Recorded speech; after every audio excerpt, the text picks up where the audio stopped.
ദൂരദർശനിലൊക്കെ വന്ന് ഒറ്റ ചാനലേ ഉള്ളൂ. ഒന്ന് ആലോചിച്ചോണം, അതിനകത്ത് ഒരു ദിവസം തല വന്നാൽ കേരളം മുഴുവൻ ശ്രദ്ധിക്കും. ആ കാലത്താണ് നമ്മൾ വരുന്നത്. അതുകൊണ്ട് തന്നെ നമുക്കൊരു റെസ്പോൺസിബിലിറ്റി ഉണ്ട്. അന്ന് അതുപോലെ തന്നെ ഈ ഫ്ലാഷ് ന്യൂസ്, ബ്രേക്കിംഗ് ന്യൂസ് ഒന്നും അധികം കൊണ്ടിരില്ല. കാരണം സമൂഹത്തിൽ അത് അനാവശ്യമായൊരു ടെൻഷൻ ഉണ്ടാക്കും. നമ്മൾ വാർത്ത അറിയിക്കണം, അറിയിക്കുന്നതിനൊരു പേസ് ഉണ്ട്. പണ്ടൊക്കെ ഒരു മരണവും മറ്റതൊക്കെ നടന്നു കഴിഞ്ഞാൽ ദൂരദർശൻ പതുക്കെ ഒന്ന് ഡൽഹിയിലേക്ക് എന്ന് പറഞ്ഞ് എഴുതി കാണിച്ചിട്ട് ഒരു സിത്താറോ വയലിനോ എന്തെങ്കിലും ഒരു മ്യൂസിക് ഇടും. അപ്പോൾ തന്നെ നമുക്കറിയാം എന്തോ സുഖകരമല്ലാത്തൊരു കാര്യം സംഭവിച്ചു. ഒരു 8-9 മണിക്കൂർ കഴിയുമ്പോൾ രാവിലെ പത്രത്തിൽ വരും, ഇന്ന ആൾക്ക് ഇന്നത് സംഭവിച്ചു. അപ്പോൾ ഒരു ഞെട്ടൽ സൊസൈറ്റിയിൽ ഉണ്ടാക്കേണ്ട കാര്യമില്ല.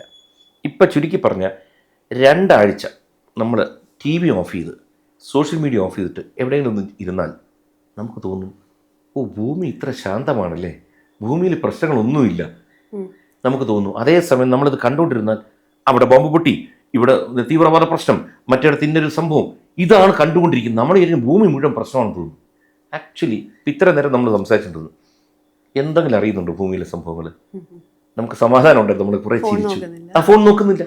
എന്നാൽ ഫോൺ ആവശ്യമാണ്, വളരെ ആവശ്യമുള്ള സാധനമാണ്. സോഷ്യൽ മീഡിയ വളരെ വളരെ നമുക്ക് ഉപകാരം ചെയ്യുന്നൊരു കാര്യമാണ്. കാരണം പണ്ടൊക്കെ നമുക്ക് ഒരു ഫോട്ടോയും ഒരു ലെറ്ററും ഡൽഹിയിൽ ഒരാൾക്ക് അയക്കണം, നമ്മൾ അതിൻ്റെ കോപ്പി എടുക്കണം, ഫോട്ടോ എടുത്ത് അതിൻ്റെ കോപ്പി കിട്ടണം, എന്തൊക്കെ.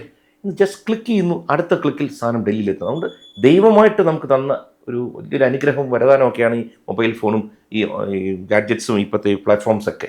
പക്ഷേ അതിൻ്റെ ഓവർ യൂസും മിസ്യൂസും കാരണമാണ് നമുക്ക് കുറേ അപകടങ്ങൾ വരുന്നത്. അതുകൊണ്ട് പണ്ട് ദൂരദർശൻ എന്ന് പറയുമ്പോൾ അന്നത്തെ കാലത്തിന് അത് പറ്റുമായിരുന്നു. പക്ഷേ ഇന്ന് അതുപോലെ പറ്റില്ല. ഇന്ന് നമ്മൾ കാലത്തിനൊപ്പം നീങ്ങണം. പക്ഷേ ഒരു ഡിസിപ്ലിൻ ഒരു സാധനം എല്ലാത്തിലും ഉണ്ടാവുന്നുണ്ടെങ്കിൽ അതിൻ്റെ ഒരു കാരണം, 1 ദൂരദർശൻ, അന്ന് അവിടെ നിന്ന് കിട്ടിയ ട്രെയിനിങ്. 2 അതിന് മുമ്പ് എത്രയൊക്കെ നമ്മുടെ മാതാപിതാക്കൾ നമ്മളെ വളർത്തിയത്. 3 NCC ഒരു ഭാഗമായിരുന്നു കുറേ കാലം. ഇതെല്ലാം കൂടി വരുമ്പോൾ ബേസിക് ഡിസിപ്ലിൻ എൻ്റെ ശരീരത്തിലുണ്ട്. കുറേയൊക്കെ ഞാൻ മക്കൾക്കും പറഞ്ഞു കൊടുത്തിട്ടുണ്ട്.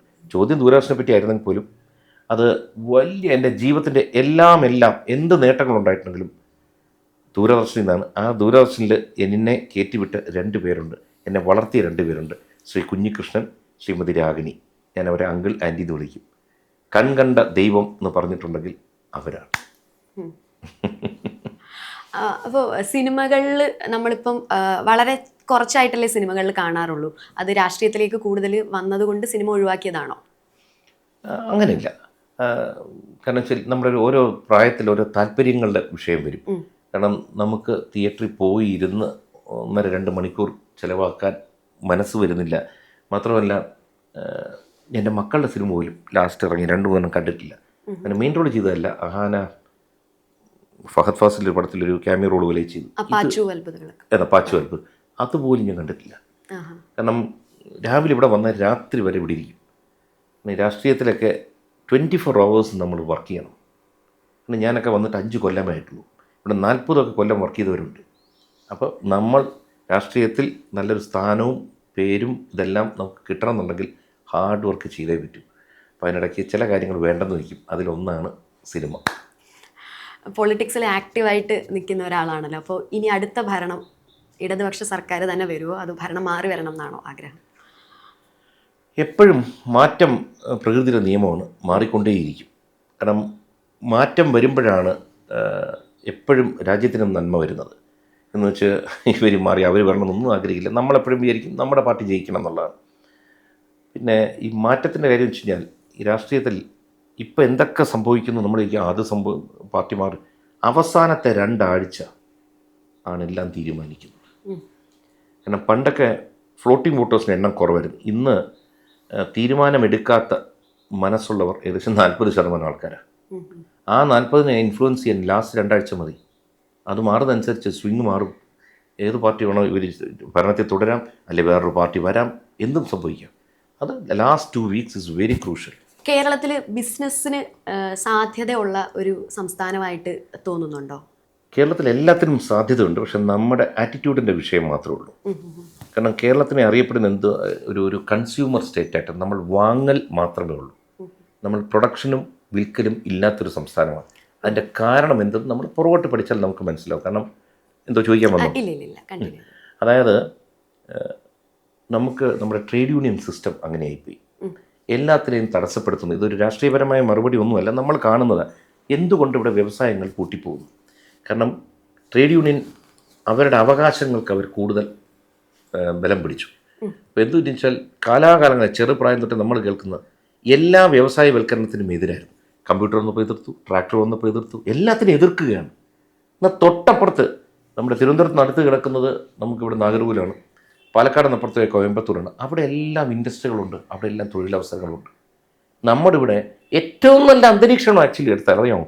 കാരണം ഈ കേരളത്തിൻ്റെ ഭംഗിയെന്ന് വെച്ചാൽ ടൂറിസത്തിന് തന്നെ ഏറ്റവും കൂടുതൽ സാധ്യത എന്ന് വെച്ചാൽ ഒരറ്റം എടുത്ത് ഞാൻ നമുക്ക് വെസ്റ്റേൺ ഘാട്ട്സാണ് കേരളത്തിൻ്റെ ബോർഡർ എന്ന് പറയുന്നത്.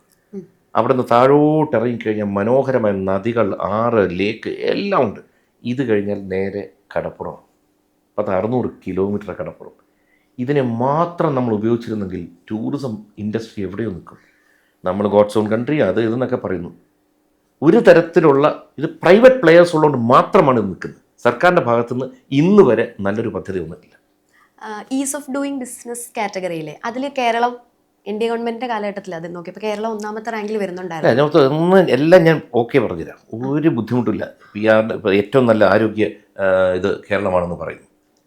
എന്നാൽ പിന്നെ ഇവിടുത്തെ മുഖ്യമന്ത്രി എന്തിനാ അമേരിക്കയിൽ പോകുന്ന ചികിത്സിക്കാൻ ഇവിടെ ഇത്രയും നല്ല ഉണ്ടെങ്കിൽ? അപ്പോൾ അതൊക്കെ ഈ BJP ഗവൺമെൻറ് ഇരുന്നപ്പോഴല്ലേ ഇത് കിട്ടിയെന്ന് വെച്ച് കഴിഞ്ഞാൽ അതിന് ചില ക്രൈറ്റീരിയൻസ് ഉണ്ട്. അത് പാസ്സായി വന്നാൽ അത് കൊടുക്കും. അല്ലാതെ യഥാർത്ഥത്തിൽ അതാണോ എന്ന് ചോദിച്ചാൽ അതല്ല.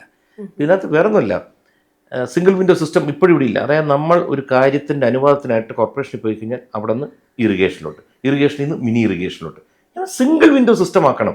ഒരിടത്ത് പോയി അപ്ലൈ ചെയ്താൽ ആ സർക്കാർ തന്നെ ഇതെല്ലാം ശരിയാക്കി ഇപ്പുറത്തൊരു പാസ്സാക്കി തരണം. ഇത് സംസ്ഥാനത്തിനെ മോശമാക്കി ഒന്നും പറയുന്നില്ല. നമ്മൾ മാറി ചിന്തിക്കണം. അതായത് ഇവിടെ ഒരാൾ വ്യവസായത്തിന് വരികയാണെങ്കിൽ മുടക്കാൻ വരുന്ന ഒരാളെ നശിപ്പിക്കാനല്ല ചിന്തിക്കുന്നത്. കാരണം അവർ കാശുകാരില്ലേ? അല്ല, അയാൾ കാശ് കൊണ്ടുവരുമ്പോൾ ഇപ്പോൾ എൻ്റെ മകളുടെ കച്ചവടം തന്നെ പ്രശ്നമായപ്പോൾ ഒരാൾ മുടക്കിയ പൈസയെ പോകുന്നു, വീണ്ടും ബാങ്കിൽ നിന്ന് 50 ലക്ഷം 60 ലക്ഷം ലോൺ എടുത്തിട്ടാണ് തുടങ്ങുന്നത്. അപ്പം നോക്കുമ്പോൾ എന്താ, അവരുടെ നല്ല കച്ചവടം നടക്കില്ല. ഈ 60 ലക്ഷത്തിൻ്റെ EMI അടയ്ക്കണം, ഇത്രയും പേർക്ക് ശമ്പളം കൊടുക്കണം, ഈ സ്ഥാപനം നിലനിർത്താനുള്ള ചിലവുണ്ട്. അപ്പം നമ്മൾ ഒരു വ്യാപാരി ഒരു ബിസിനസ് നടത്തുന്ന ഒരാൾ വരുമ്പോഴത്തേക്ക് അയാളെ തടസ്സപ്പെടുത്തണം. അയാളുടെ സാധനങ്ങൾ ആദ്യം മെഷീനറി ഇറക്കുന്നിടത്ത് തടസ്സം, അവർ ചോദിക്കുന്ന കൂലി കൊടുക്കണം. ഈ കൂലി കൊടുക്കാൻ ഇല്ല, ഞങ്ങളുടെ ആൾ ഇറക്കുന്നത് ശരി, ഞങ്ങൾ നോക്കിക്കൊണ്ട് നിൽക്കുന്നത് നോക്ക് കൂലി കൊടുക്കണം. ഞാൻ പറയുന്നത് ഇതല്ല, അത് ഒട്ടും ഈസ് ഓഫ് ബിസിനസ് അല്ലത്, അത് ഡിഫിക്കൽറ്റി ഉണ്ടാക്കുന്ന, ഈസി ആക്കുകയല്ല. അപ്പോൾ അതിനെ മാറ്റിയാൽ ഇത്രയും നല്ല അന്തരീക്ഷം ലോകത്തില്ല. കാരണം വെച്ചാൽ ഞാൻ പറഞ്ഞില്ലേ, ടൂറിസ്റ്റ് സ്പോട്ട്സ് ബ്യൂട്ടിഫുൾ. ഇന്ന് നമ്മൾ ലോകം ഒന്നും കറങ്ങാൻ പോകണ്ട, ഇവിടെ കിടപ്പുണ്ടല്ല. ഈ മൂന്നാർ ദേവികുളം അങ്ങോട്ടുള്ള സംഭവത്തിൻ്റെ എടുത്താൽ കണക്ടിവിറ്റിയുടെ ഇഷ്യൂ ഉണ്ട് നമ്മുടെ നാട്ടിൽ. എടുത്ത് നോക്കുക. അടുത്തൊരു വിഷയം, ഇപ്പോൾ വിഴിഞ്ഞം വന്നു, വലിയ വലിയ കണ്ടെയ്നേഴ്സ് വരുന്നു. ഈ വലിയ കണ്ടെയ്നേഴ്സ് വരുമ്പോൾ വലിയ ട്രക്കുകൾ വരും. ഇത് ഇതുവഴി ഓടിച്ചുകൊണ്ട് പോകും, നമുക്കതിനുള്ള റോഡില്ല. ഇപ്പം തന്നെ ഹൈവേ പണി നടക്കുന്നു. 40 കൊല്ലം മുമ്പ് തീർക്കേണ്ട പണിയാണ് ഇപ്പോൾ 2014 ശ്രീ നരേന്ദ്രമോദി വന്നതിന് ശേഷം 66,000 കോടി കൊടുത്തിട്ടും ഇപ്പോഴും തീരുന്നില്ല.